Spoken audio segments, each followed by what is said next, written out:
Bowling things off with cricket now, West Indies women will be on the hunt for their second consecutive win at the ICC Women's World Cup when they play England starting in under half an hour at the University Oval in Dunedin.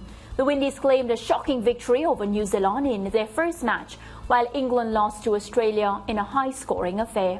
West Indies seamer Chanel Henry says the team is unbeatable once they get everything right. T20 games, they're more hectic. It's faster. It was good to get in cricket at that time. Now it's a longer version. 50 over World Cup, and we see how this tournament has been going. And we as a team know that once we go there, whatever we do, whether we bat or bowl first, once we stick to the targets and stuff that we have to do on any day, we could beat any team. It doesn't matter who. Meanwhile, England's captain Tammy Beaumont says her team is not under any pressure despite losing their first match. Last World Cup we lost the first game against India and pretty much had must-win games throughout, so that's just part of a World Cup campaign. I think we knew taking on Australia was going to be really tough, and I think we can take a lot from that game in how we went about it with the bat and how we're trying to chase down totals, and yeah, if we can just tighten up and build into the campaign and hopefully put in a good performance tomorrow and get that first win on the board. All right, so George, of course, coming off a win, West Indies will be extremely confident. And it's not just, any team that they beat. They beat New Zealand, who were tipped as favourites at home to win that particular match. Despite all of that, I still would say England are the favourites to win this, especially in the manner in which they were able to, well, they lost to Australia, but the manner in which they had that loss. You ever had a loss and then it had so many positives coming out of that loss? So it's going to be a massive match, but I would not downplay our Windies women, especially because they've shown us that, we can't really underestimate them. Because once, as Chanel Henry said in that press conference, once everything clicks for the ladies and they seem to be gelling really well, I think things can go as planned.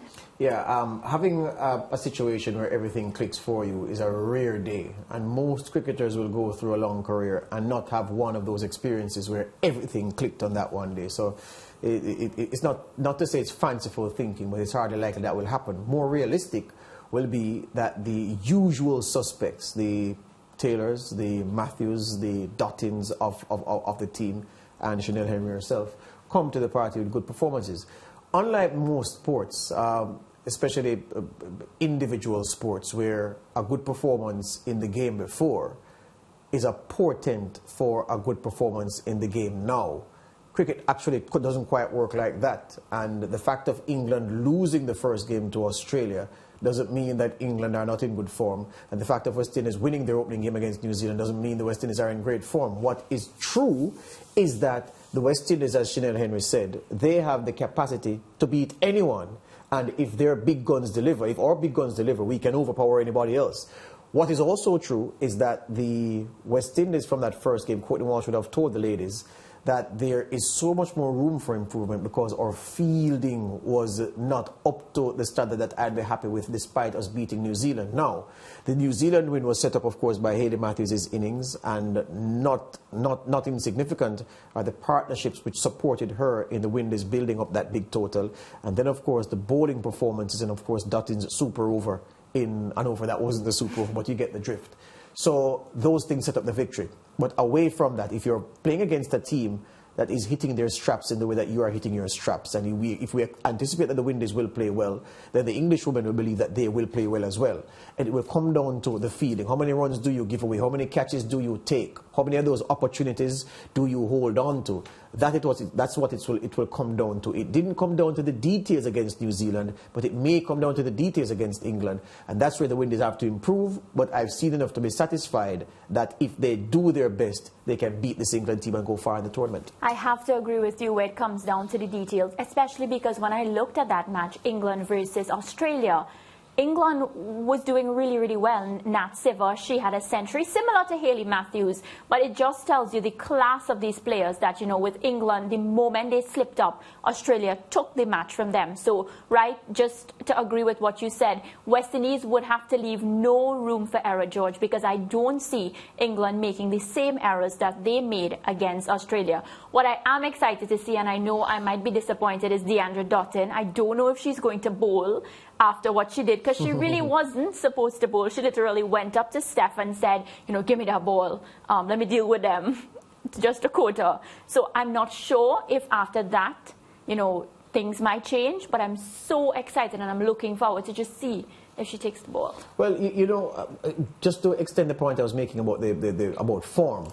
Say, for instance, in track and field, in track events. So you have a much ballyhooed, hyped sprinter who gets beaten by a less heralded sprinter.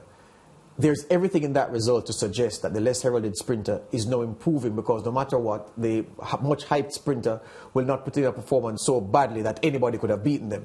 So the fact that you beat them is a sign that, this person is in form, this person has risen to a new level of performance. It doesn't quite work like that in team sports. But I would say that the West Indies need to guard against believing that the first match win, good performances which contributed notwithstanding, that the first match win does suggest that suddenly they are one of the big hitters in the tournament. They should take confidence, though, that they can damage anybody if they get consistent performances from their girls. And I didn't want to say this, but I will say it.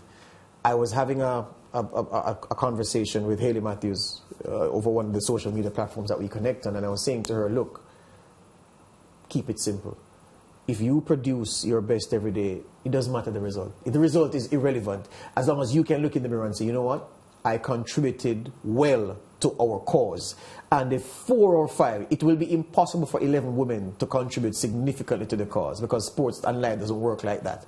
But 3 or 4 can consistently be good over the course of the tournament, and it doesn't have to be the same 3 or 4 match in, match out.